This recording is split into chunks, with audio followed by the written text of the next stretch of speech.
బాబోయ్ చాలా స్కాన్స్ చేసేస్తున్నారు ప్రెగ్నెన్సీలో అంటారనమాట. ఈ స్కాన్స్ అనేవి ఏమైనా ప్రాబ్లమ్ కాజ్ చేస్తాయా, ప్రెగ్నెన్సీలో స్కాన్స్ చేసుకోవడం ద్వారా ఏదైనా ప్రాబ్లమ్స్ ఉంటాయా, మనం ఈ వీడియోలో తెలుసుకున్నాం. అల్ట్రాసౌండ్ అనేది సౌండ్ వేవ్స్ చేసే టెక్నాలజీ అనమాట.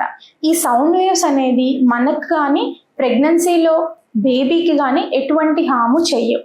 ఈ ప్రెగ్నెన్సీలో స్కాన్స్ అనేది అత్యవసరమైన ఇంపార్టెంట్ డయాగ్నోస్టిక్ టెక్నిక్. ఎందుకు అంటే ఈ స్కాన్స్లో వివిధ రకాల స్కాన్స్ అనేవి ఉంటాయి. ఫస్ట్ ప్రెగ్నెన్సీ పాజిటివ్ రాగానే బేబీ ఎక్కడ అతుక్కుంది, ఏ ప్లేస్లో అతుక్కుంది, బేబీ హార్ట్ బీట్ వచ్చిందా లేదా, ఎన్ని బేబీస్ ఫార్మ్ అయ్యి అని తెలుసుకోవడం అనేది వెరీ వెరీ వెరీ ఇంపార్టెంట్. దీన్ని డేటింగ్ స్కాన్ అని, వయబిలిటీ స్కాన్ అని అంటారనమాట.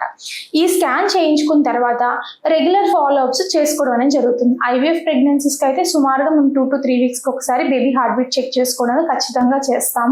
మామూలు ప్రెగ్నెన్సీస్లో కూడా ఏంటి అంటే డైరెక్ట్లీ ఇంకా 3 months ఎన్టీ స్కాన్ అని అంటారు, దానికి రమ్మని చెప్పడం అనేది జరుగుతుంది.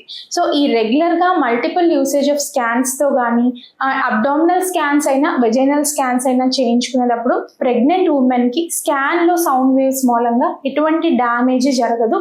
అల్ట్రాసౌండ్ అనేది హ్యాపీగా హెల్తీగా చేయించుకునే డయాగ్నోస్టిక్ టెక్నిక్. Thank you.